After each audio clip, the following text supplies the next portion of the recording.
She thought she controlled this road. What she didn't know was, I'm the one who built it. They say the devil doesn't wear horns. Sometimes she wears a pastel floral dress and carries a clipboard. I didn't expect war that morning, not before coffee at least. The sun had barely crept above the rooftops. The dew still clung to the edges of my walkway, and the birds were mid-serenade when I opened my front door, mug in hand, slippers scraping faintly against the porch steps. That's when I saw them. A full row of bright orange traffic cones, spaced with military precision, stretching from one side of my driveway to the other like a construction site with no workers in sight. At first, I thought it was a prank, some overzealous teenager, or maybe a utilities crew forgot to knock on my door. But then I stepped closer. Each cone had a laminated placard zip-tied to the top, the HOA logo. Beneath it, printed in bold capital letters, temporary access, restriction pending review by HOA, Infrastructure Compliance Committee. I stared at the line of cones like they were a language I'd forgotten how to read. My driveway. The very one I had poured myself with a private crew over 20 years ago, now marked off like a crime scene. And then I heard her heels click. Across the street, emerging from her neatly trimmed hedge like a serpent from tall grass, came Pamela Crane, president of the HOA, self-appointed neighborhood watchdog, and local tyrant in a cardigan. She was dressed like she always was, light pink lipstick, perfectly curled blonde bob, floral dress swaying softly in the breeze, clipboard clutched to her chest like a badge of honor. And the smirk, that tight, rehearsed smile that always stopped just short of her eyes, was already in full bloom. "Good morning, Mr. Whitaker," she said, like she was offering me cinnamon rolls instead of a direct attack on my property rights. I didn't answer. I didn't need to. Her performance had just begun. She glanced at her clipboard, flipped a page, as if this whole thing had been scheduled in advance. "This driveway doesn't appear on the HOA's current registered access records," she said, without looking up. "Until we sort it out, we're asking that you refrain from using it." "Sort it out?" I repeated. My voice sounded foreign, like someone else was speaking. Pamela nodded politely as if we were discussing weather patterns, not the fact that she had blocked my only exit from my own property. "These cones are temporary, of course, just precautionary. You'll need to submit a formal access verification to the HOA board. It's all very standard. You understand I didn't reply. Not because I didn't have words, but because I had too many, all tangled in my throat like barbed wire. Instead, I looked past her, across the asphalt. The street was still, silent. No city crew, no warning signs. Just the sun, creeping over the ridge and landing on the curve of the road, the very curve I had designed 15 years ago, back when I worked in civil engineering for the city. That was before I retired, before my wife passed, before Pamela Crane became queen of our cul-de-sac. "Mr. Whitaker," she pressed. I looked back at her. Pamela was squinting now, not because of the sun, but because I hadn't reacted the way she expected. No anger, no argument, just silence. Her smirk faltered for half a second, like a power flickering during a storm. I took a step forward, set my coffee mug on the hood of my truck, and crouched beside one of the cones. I turned the tag toward the light, studying the document like I was reading a stranger's will. It was signed, stamped, dated. She had filed it 2 days ago, without notifying me, citing an ongoing discrepancy in registered access rights, which was ironic because the driveway in question and the road it connected to were both built off an easement I personally authorized in the city's planning office when this neighborhood was nothing but blueprints. But she didn't know that. Or maybe she had forgotten. Or maybe she just didn't care. I straightened up, brushed off my knee, and looked at her square in the eye. "You're telling me I can't use my driveway?" I asked, voice level. "It's not personal," she said quickly. "It's procedural." Just until we verify, I held up a hand, stopping her mid-spin. Pamela's mouth shut like a window being pulled closed. I didn't yell, didn't threaten. I just walked back to my porch, picked up my coffee, and took a slow sip. From my front step, I could see the full stretch of the street. The easement, the access road, the markers I once helped measure with a transit and a steel tape. I had paved this road, literally and figuratively. Pamela Crane had no idea what she had just stepped into. No idea whose name sat at the bottom of the original design specs for this neighborhood. No idea how deep my understanding of land use, easement law, and infrastructure compliance ran. But she would, soon. Because while she was busy playing queen with cones, I was busy remembering that I was the one who built her kingdom to begin with. She thought she controlled this road. What she didn't know was, I'm the one who built it. I used to believe that silence was a form of peace, that if you kept your head down, paid your dues, and stayed out of the way, people would leave you be. But people like Pamela Crane do not leave anyone be. They sniff out silence like blood in the water. And once they find it, they twist it into weakness. They mistake it for surrender. What Pamela never understood was that my silence had nothing to do with fear. It had everything to do with choice. Back when I was still working, I spent most of my life buried in planning documents and topographical maps. I was a civil infrastructure engineer, the kind that people only think about when something breaks. Curbs, sewer lines, drainage routes, asphalt, angles, slope percentages. The things no one ever sees, but everyone depends on. My job was to build the bones beneath the surface, and I was good at it. Quietly, relentlessly good. I helped lay out subdivisions all over this city. I designed access points, easement trails, and cul-de-sacs so cleanly engineered that snowmelt would glide off them like oil on glass. And one of those neighborhoods was this one. Back then, this land was just a nameless grid of zoning tracts. I had a pencil, a ruler, and full authority from the city commission to shape it into a livable space. I marked out the street that now runs past my house. I drew the curve where my wife's car would one day skid and flip. I signed off on the easement that would become my driveway. I built all of it, and I built it right. But the day my wife died, I walked away from all of it. It was a late autumn afternoon, a little damp, a little too cold for the season. She was coming back from the grocery store. The HOA had petitioned to remove the traffic calming signs and reduce lighting to preserve neighborhood aesthetic. The city, under pressure, approved it. They pulled the signs. They dimmed the lights. And on that curve, the very one I once measured by hand, she lost control. They said she was going too fast. I say the road failed her. After that, I submitted my retirement papers. Early, quiet, no celebration, no gold watch. I took the severance, bought this lot before the HOA had even formed, and laid every inch of my driveway by hand. Brick edging, gravel base, reinforced concrete. The city recognized the private easement. I had the survey stamps to prove it. And when the HOA formed a year later, I declined to participate. I had no interest in committees or garage door inspections or quarterly landscaping evaluations. I just wanted peace, so I kept to myself. I maintained my property, never let the grass grow too long, kept the hedges trimmed, fixed my own plumbing, painted the shutters when they faded in the sun. Every Saturday morning, I polished the flagpole at the end of my driveway and raised the American flag just before sunrise. I did it the way my father taught me, hands steady, corners crisp. I never gave the HOA a reason to knock, but Pamela Crane knocked anyway. Over the years, she had made little comments, asked why I had not submitted plans for approval when I added a second light to the porch, questioned whether my mailbox design met community harmony guidelines, told me more than once that consistency preserves property value.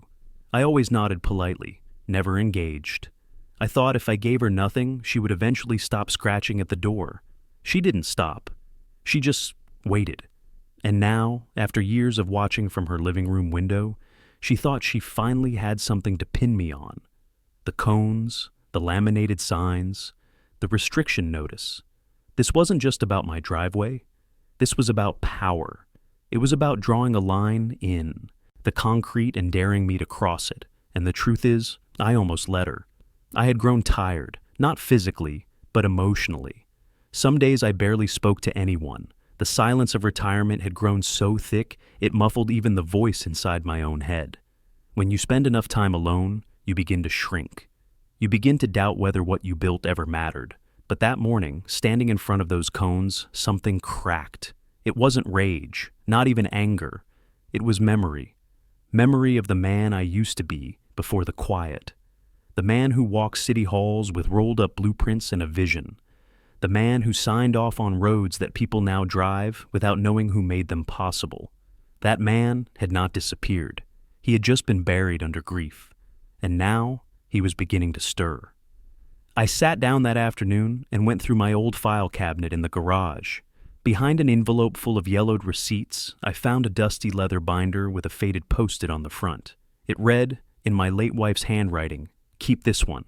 It matters." Inside was the original plat map, the easement overlay, the documentation from the city confirming my driveway's access rights. The approval stamp was smudged but still visible. My name was printed right there on the plans. Daniel Whitaker, City Infrastructure Division. I traced the letters with my fingertip, not for nostalgia, but to remind myself that there was still a difference between what is loud and what is right. Pamela had her clipboard, her forms, her meetings and motions, but I had my records, my rights, and more than that, I had history. She thought I was just another retiree with a flag and a bad back. She had no idea that I had once built the very ground she was now trying to claim. Have you ever been treated like a trespasser on the road you once helped create? Because that's exactly how I felt. And that was the moment I decided I wasn't going to stay silent much longer. I wasn't angry. I just felt something shift, like the ground under my own feet had turned against me. I gave her the weekend. I thought maybe it was a bluff, a temporary flex of power that would blow over once she realized I was not going to take the bait. I had faced city attorneys, zoning boards, and angry contractors during my years in civil engineering. Pamela Crane was not the first person to mistake paperwork for authority. But on Monday morning, things escalated. There was a bright yellow notice taped to my garage. The paper flapped in the breeze like a warning flag before a storm. It read, in bold black ink, "Violation notice. Unauthorized structure, non-compliant driveway grade and access point." The signature at the bottom was hers. I peeled it off without a word, folded it neatly, and slid it into the binder where I had begun collecting evidence. One page, one lie. Later that afternoon, a tow truck idled at the end of my street. Big, red, loud. The kind that looks like it enjoys causing. Trouble. I watched from the porch as Pamela walked down her driveway and pointed directly at my truck. The driver hesitated, looked back and forth between us. I walked slowly to the end of my driveway, not in a hurry, not interested in a scene. The driver stepped out of his cab, looked at Pamela, then looked at me. "You the owner?" he asked. I nodded. "You got documentation?" I reached into my back pocket, handed him a laminated copy of the easement approval from the city, stamped and sealed. He glanced at it, whistled low through his teeth, and turned to Pamela. "Ma'am," he said, "I ain't touching that man's truck. This driveway's protected by law. You want me to tow something? You better be sure it ain't tied to infrastructure code." She looked like she had swallowed a lemon whole. The driver tipped his cap to me, muttered something about wasting gas, and drove off. Pamela did not say a word. She just turned around, lips pressed tight, and stormed back toward her house. But she was not done. That evening, a police cruiser rolled slowly past my home. Once, then again. On the third pass, it stopped. I walked down to the sidewalk, calm, measured. The officer stepped out. Young guy, polite enough. He said they had received a report that I was building unapproved structures on private HOA land. When I asked what structure, he gestured toward my driveway. That was when I laughed, not mockingly, not sarcastically. Just soft and tired, like a man hearing a joke he has heard too many times. I invited him to the porch, offered him a seat, showed him the documents, the stamps, the emails from city planning, archived in printed folders that dated back nearly 2 decades. He stayed longer than he had planned, flipping through the paperwork. At the end, he scratched his head and said, "This is cleaner than any easement file I have seen." Ever I nodded. "I built this road," I said. The officer looked at me for a long time, then stood. "Well," he said, "looks like someone's got an axe to grind. If she keeps calling, we'll log it. But from what I see, you're well within your rights." He left with a handshake and a quiet apology. I watched him drive off, then looked across the street. Pamela stood behind her blinds, barely visible, but I could feel her watching, and for the first time, I felt something colder than anger, not fear, not frustration, betrayal.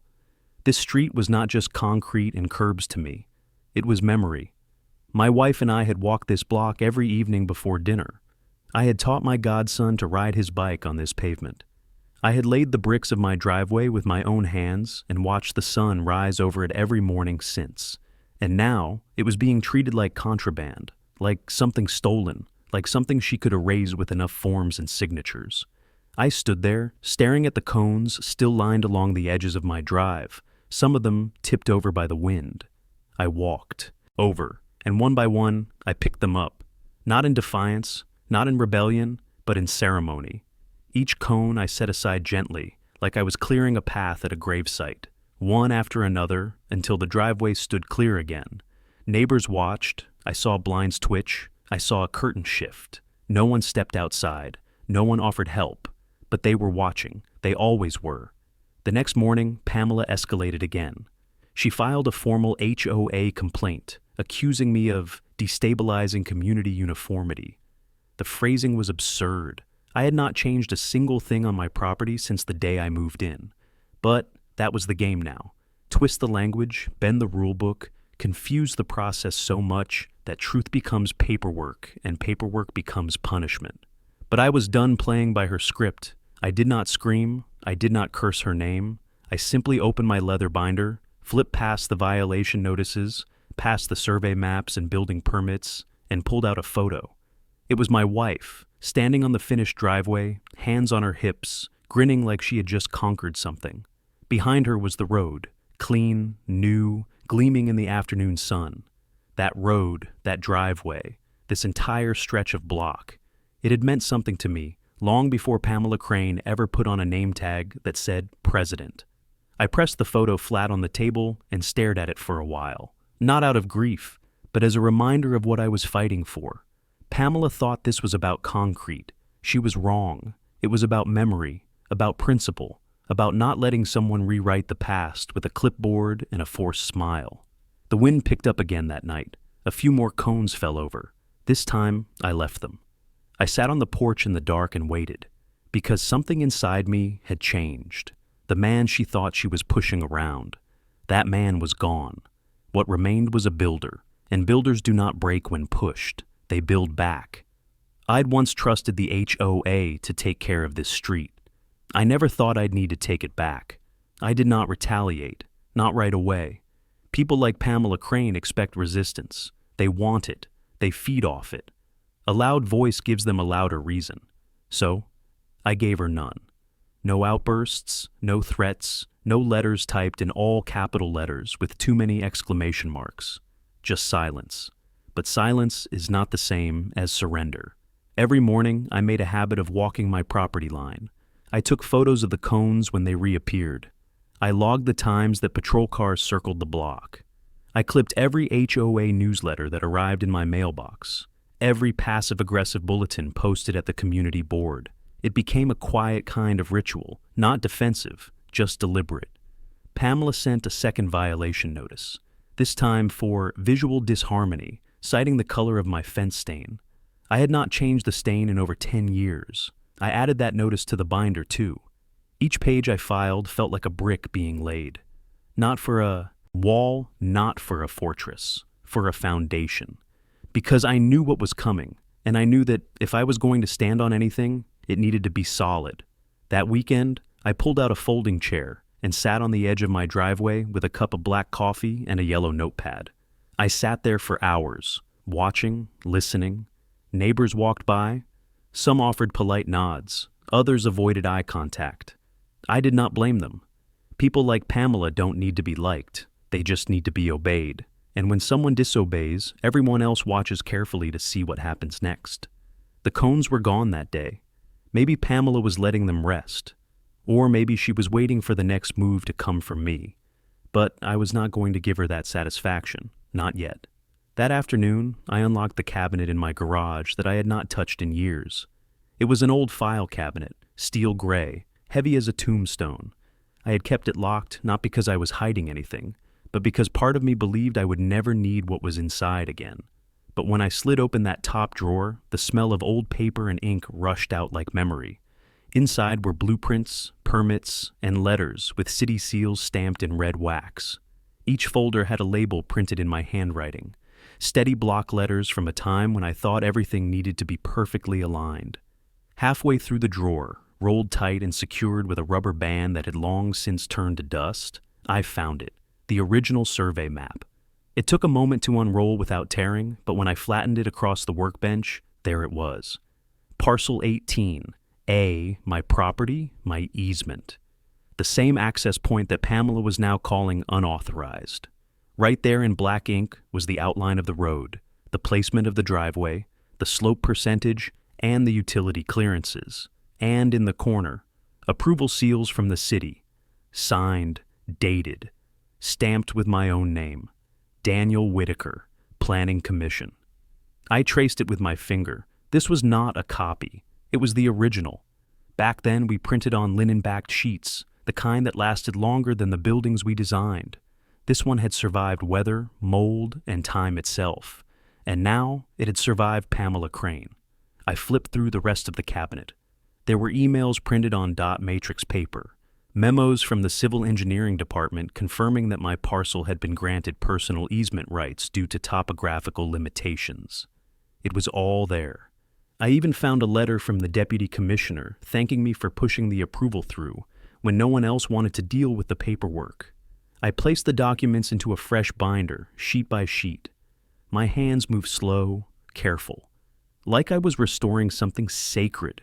I did not feel triumphant. I felt sad, because this was not what it was supposed to be. When the HOA was first formed, I voted in favor, not because I needed it, but because I believed in shared responsibility. I believed neighbors could care for each other without needing lawyers. But over the years, that vision had been whittled down, chiseled into something petty and narrow. Now, it was all bylaws and citations and warnings.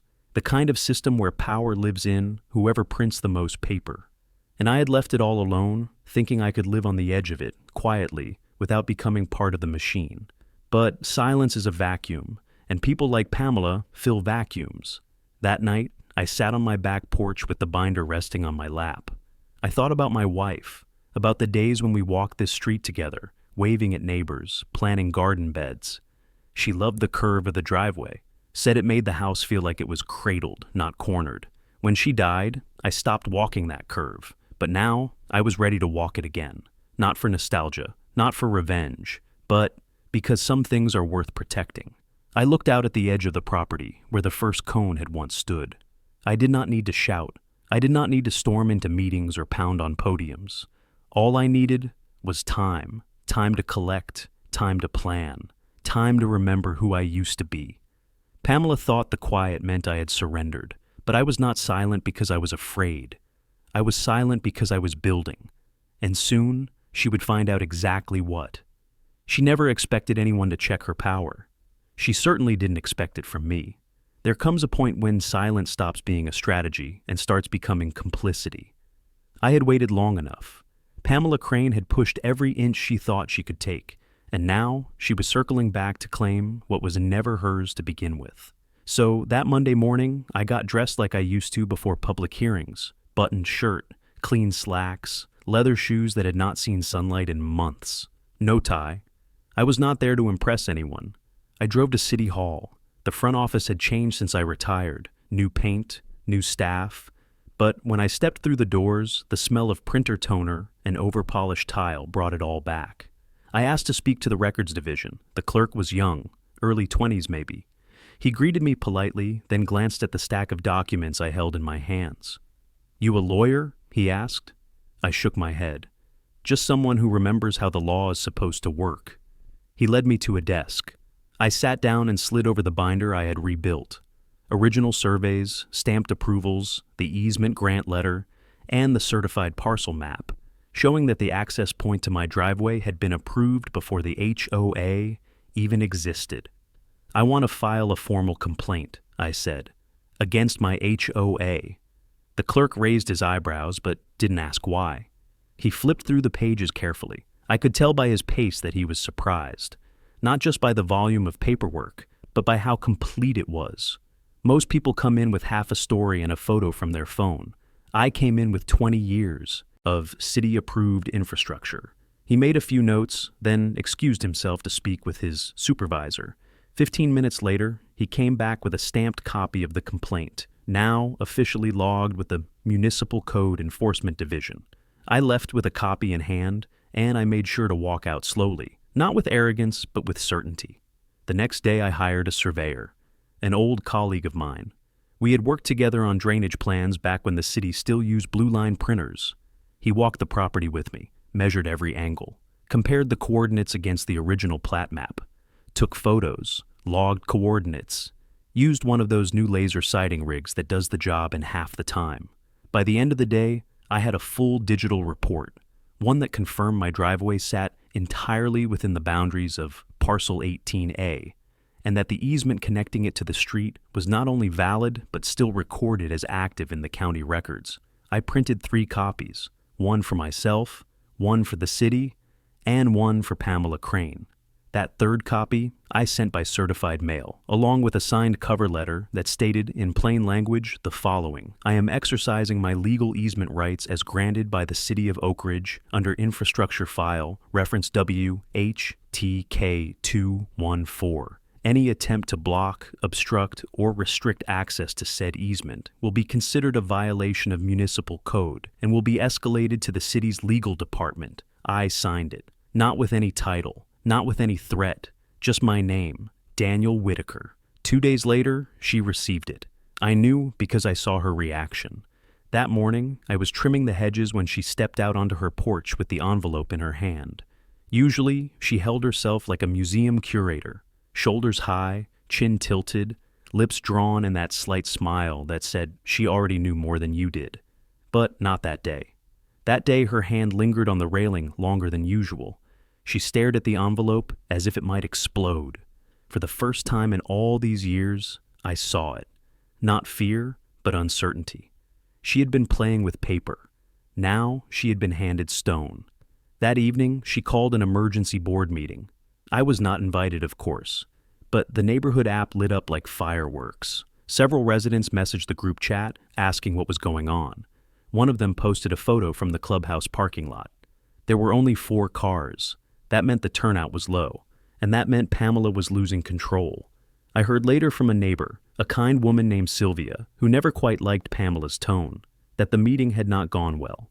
Pamela called the easement documents rogue claims and warned that if we let this kind of thing slide, it sets a dangerous precedent. But her voice, according to Sylvia, was not as steady as it used to be. She fumbled papers, repeated herself, tried to wave off questions about city approval processes and the HOA's limited jurisdiction over pre-existing infrastructure. And someone, bless their boldness, finally asked, "Why are we targeting the man who built half this neighborhood in the first place?" Pamela had no answer. Because there was none. I had not painted my house neon. I had not built an illegal shed. I had not violated community harmony. I had simply stood my ground. On ground I helped design. She never expected that.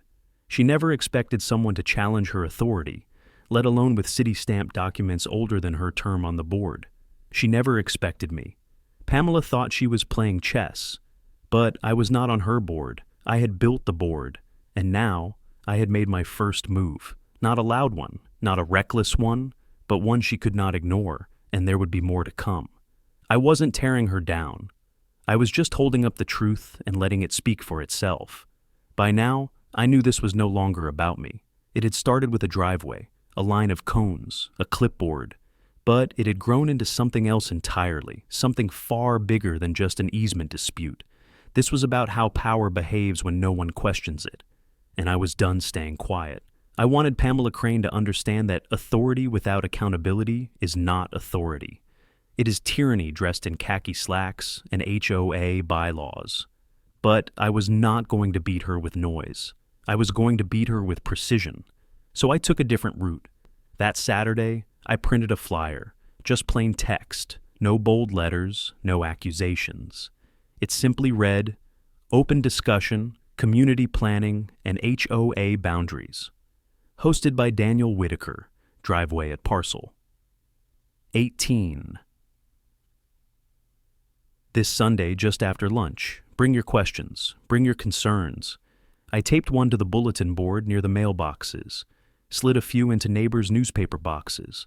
I did not stuff them under doors. I was not trying to start a rebellion. I was inviting a conversation. Sunday came with clear skies and a breeze that carried the smell of fresh grass. I set up folding chairs at the edge of my driveway, laid out a folding table with bottled water and a stack of documents. On top of that stack, I placed the original plat map, the one with my name printed in the lower corner, the one that had started it all. At first, no one came. Then, one neighbor, Sylvia, from 2 houses down, showed up with a curious look and a lawn chair of her own. Then came another, a young couple I had only seen in passing, then another. By 1 in the afternoon, there were more than a dozen people gathered in front of my house, seated in a loose semicircle, each one holding some variation of a story or a silence. They had not known where to place until now. I stood at the table, not as a leader, but as a man offering clarity. I rolled out the map. This street, I began, was laid out 20 years ago, before any of us lived here, before there was a board, before there was a president.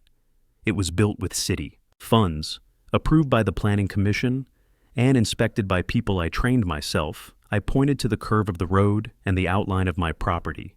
This easement was approved before the HOA was formed. It is not a suggestion. It is not subject to board votes. It is law silence. Then someone cleared their throat. A man near the back, arms folded, eyes cautious. I got fined last month, he said, for a basketball hoop. They said it violated roofline visibility rules. He paused. It was in my backyard. Another woman spoke up. She took photos of my side yard garden, told me the pots were clashing with the color palette of the street, said I needed to remove anything in non-compliance by Friday or face fines. A younger man, maybe in his 30s, looked around and added, "She threatened to report my license plate to the DMV because my truck was parked at an angle. I was moving a couch. It was for 20 minutes. The stories came slowly at first. Then they flowed. Pamela's letters, Pamela's citations, Pamela's camera, the one mounted beneath her window, pointed not at her own property, but toward the street. Someone pulled out an envelope. Inside was a printed photograph, grainy, black and white, clearly from a motion-activated camera. "That's my daughter," the man said, taking out the trash. "She sent me this with a warning about unsupervised minors handling waste bins." There was no shouting, no fury, only realization. These people were not troublemakers. They were not rule breakers. They were neighbors. And they had all been quietly pressed under the same weight. Pamela had not just tried to rewrite my driveway. She had been rewriting the rules as she pleased, assuming no one would look closely enough to question the ink. I did not need to accuse her. All I had to do was lift the curtain. I turned to the group and said, "I am not here to tell you how to live. I am not asking you to vote. I am asking you to remember what this neighborhood is supposed to be." I held up the city map. This was never supposed to be a kingdom. It was supposed to be a community. And for the first time in a long time, I saw something shift. Not in Pamela, but in the people she had spent years trying to keep in line. They were sitting straighter now, shoulders relaxed, faces unguarded. Sylvia raised her hand. "What happens next?" I looked at her. Then I looked at the rest of them. "That depends on you." Later that evening, I found 3 handwritten notes in my mailbox. All of them said, "Thank you," not for fighting, not for speaking, but for reminding them that they had a voice too. The next day I heard Pamela had called another emergency HOA board meeting. No agenda was posted, no minutes were released, but word traveled fast. 2 board members walked out. And for the first time since I moved in, the power on this street began to tilt back toward balance. I was not tearing her down. I was just holding up the truth and letting it speak for itself. Ever use silence as your loudest protest? Share your moment below. When power slips, it does not collapse all at once. It frays. And that is exactly what I began to see in Pamela Crane. Not a fall, not yet, but the slow unraveling of something she had wrapped too tightly around the entire neighborhood. She was losing grip, and in place of authority, She leaned into spite. The week after my driveway meeting, she started small. A complaint appeared in my mailbox. Improper trash bin placement. Apparently, the wheels were too visible from the street. That same day, a patrol car rolled by, just as I was trimming the hedges. The officer never got out, just idled in front of the house, made a note on a pad, and drove off. Then came the flyer. It was tucked under doormats all up and down the block. Attention residents, certain individuals are currently working to destabilize the integrity of our community by undermining long-standing HOA structures. No name was listed, but the message was clear. Pamela had gone from passive-aggressive to openly desperate. She thought she was rattling me. She was wrong. I took the trash bin citation and stapled it into my binder. I recorded the police pass-through with a timestamp and added it to my growing spreadsheet. Then I pulled out the original HOA charter. Back when the board had formed, I had attended the first meeting. I never joined, never ran, but I had asked for a copy of the bylaws. I believed in reading the rules before pretending to follow them. And there, on page 14, under enforcement limitations, was a clause that few had ever noticed. No enforcement action shall override pre-existing infrastructure grants made by the city, nor shall the board supersede state zoning compliance law under Section 5-11 of the Easement Code. It was her signature at the bottom, Pamela Crane, secretary of the board at the time. I smiled. Sometimes the sharpest blades are forged in quiet places. So I printed a letter, simple, measured. I quoted state law. I referenced city files. I cited the HOA's own charter, the very document she had signed nearly 15 years earlier. Then I added one sentence. Any further false claims or intimidation tactics will be submitted to the County Ethics Review Board. I sent it certified. No emotion, no venom, just structure. Because the best way to dismantle a bully is not by yelling louder, it is by handing them the rule book and asking which part they forgot. The next evening I heard she held another meeting, but something had changed. Only 3 board members showed up, and the next day, one of them resigned. She cited philosophical differences in enforcement culture. That is, HOA speak for, I want no part of this anymore. A week later, something even more unexpected happened. I received an anonymous envelope, no return address. Inside was a stack of printed emails.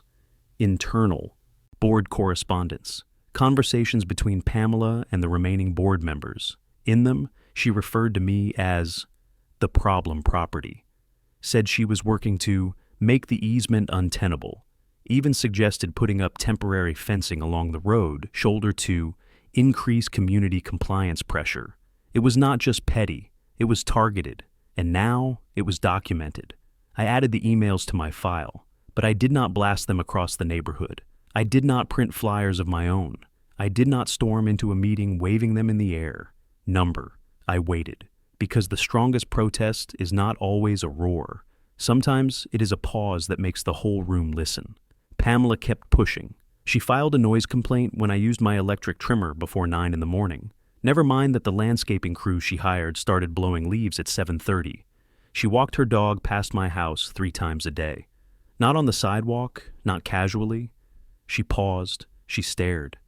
She wanted to be seen. She wanted to make sure I knew that she was still watching. I did not blink. Instead, I filed my own motion with the city clerk's office, a formal notice of pattern harassment. I attached every violation letter, every photo, every timestamp, every false report. I did not make accusations. I presented data, and then I waited. Again. The following week, Sylvia from down the street stopped by. She brought a slice of lemon cake and a quiet voice. "I thought you should know," she said. "They had another board meeting last night." I raised an eyebrow. "Pamela tried to push through an emergency vote," she said.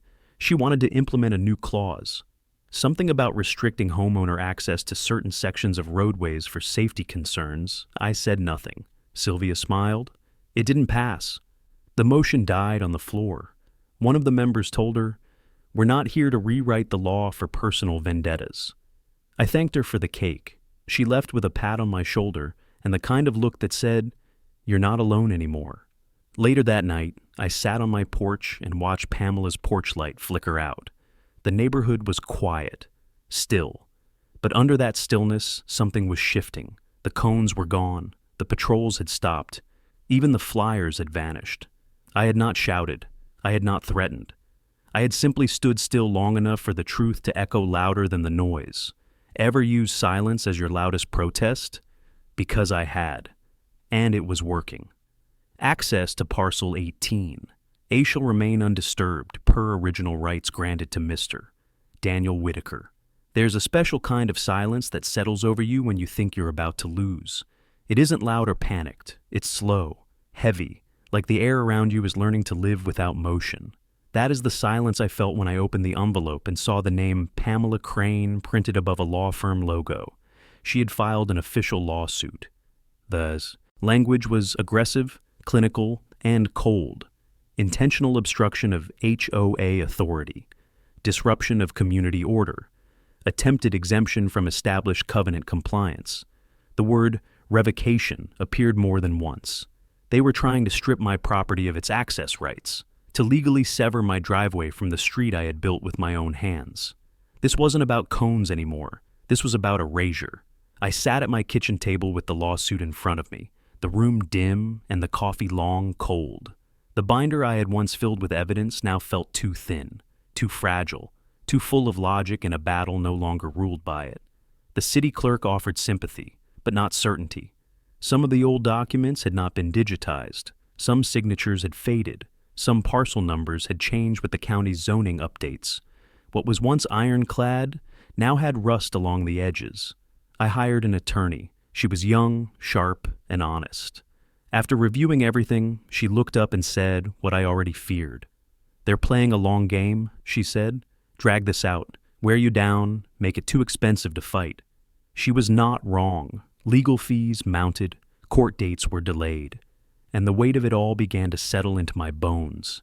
I stopped walking the block. I skipped a few mornings raising the flag. For the first time since Pamela had started this war, I considered giving in, letting it go, selling the house, leaving the street. But something stopped me. It wasn't pride. It wasn't even justice. It was a shoebox. One afternoon, while digging through the hall closet for an old utility bill, I knocked over a stack of dusty boxes. One of them tumbled open. Inside were birthday cards, photo negatives, ticket stubs from a movie I barely remembered. And beneath it all, a thick manila envelope with my wife's handwriting on the front. "Daniel, keep this. It matters." I sat down on the floor and opened it slowly. Inside was a folded letter. It was on city letterhead, faint blue ink, a wax stamp in the bottom corner. The date was from more than 20 years ago. The name at the top was mine, and the words printed in the center stopped my breath cold. Access to Parcel 18, shall remain undisturbed per original rights granted to Mr. Daniel Whitaker under City File Reference TK-03. Any future restrictions shall be considered void under Section 4 of the Planning Department Zoning Exception Clause. Signed, stamped, filed, and sealed by the Director of City Planning. It was the final card, the one no one, not even me, remembered I was still holding. I took it to my attorney the next morning. She read it once, then twice. Her smile returned. "This is it," she said. "This ends it." We submitted the letter as part of a formal response to the lawsuit, with a motion to dismiss based on prior recorded rights. The court accepted the filing. And just like that, Pamela's final move began to fall apart. The judge ordered a review of the original infrastructure files, comparing my documentation to the HOA's. It wasn't even close. The planning department confirmed the easement. The city clerk provided a copy of the archived infrastructure map, verifying that the driveway's connection had been legally protected before the HOA charter ever existed. Pamela's claims collapsed under the weight of their own fabrication. Her lawyer withdrew 2 motions. And, on a rainy Tuesday morning, my attorney received word from the court. The case had been dismissed, with prejudice. Pamela could not refile. She could not appeal. She had lost. I stood on the porch that afternoon, the clouds heavy overhead, the flag flapping gently in the wind. Across the street, her blinds remained closed. For the first time in months, the curb in front of my home was empty. No cones, no notices, no surveillance, just quiet. But this time, it was the kind of quiet that brings peace, not pressure. I looked down at the street, the one I had once sketched on drafting paper back when I believed in cities and civility. The one I had paved with good intentions and proper permits. It was still here, still mine, still standing. Because some things, when built right, don't break, not under weather, not under time, and certainly not under the weight of someone like Pamela Crane. Ever had to reclaim something, not for revenge, but just to be left in peace? Drop your story below. The official ruling came in the mail. Heavy envelope, raised seal, a judgment printed in black ink, stamped and signed. The court ruled in my favor. The language was clear. My easement was valid. My rights were protected. The HOA had no jurisdiction. The cones were ordered down. The surveillance removed. Pamela Crane, formally reprimanded by the Municipal Review Board for overstepping her authority. But none of that felt like a victory. Not really, because this was never about winning. It was about being left alone. The HOA board was ordered to restore full access to my property. Not that I needed them to. I had never stopped using my driveway, not once, even when it meant moving cones or standing silent while she watched from behind her curtains. The court also required a public apology. They held the next HOA meeting in the clubhouse. Flyers went out, chairs were arranged, someone brought lemonade and cookies like they always did, as if justice needed refreshments. I did not go. I stayed home. Instead, I took out my broom and swept the last bit of gravel off the bottom lip of my driveway. The wind was still. The sky burned orange with the last edge of daylight. And for the first time in a long time, I stood without weight on my shoulders. Across the street, her blinds were open. Pamela stood there, motionless, one hand resting against the window pane, watching a street that, at least for a while, she believed belonged to her, but it never did. It belonged to no one. And to all of us, as streets should. The neighbors had started waving again. Sylvia brought me another slice of lemon cake and left it on the porch with a note. Others nodded as they passed by. A few even paused to say thank you, not for fighting, but for showing them it could be done. I never raised my voice, never filed a single counter-complaint. I just stood still long enough for the truth to speak. And when it did, it spoke louder than any flyer or letter ever could. That night, I sat on the porch with the same binder in my lap, the one filled with maps and signatures and memories. I flipped to the last page, the letter from my wife, the one she had labeled with 4 simple words. Keep this. It matters. She was right. Some things do matter, even if the world forgets them, even if someone tries to erase them, even if they are buried under years of silence. I looked out at the street one last time before heading inside. It was just pavement, but for me, it was more. It was proof that when something is built with care, with thought, with purpose, it can outlast ignorance, it can survive pressure, it can endure people like Pamela Crane, and maybe, so can we. Ever had to reclaim something, not for revenge, but just to be left in peace? Drop your story below.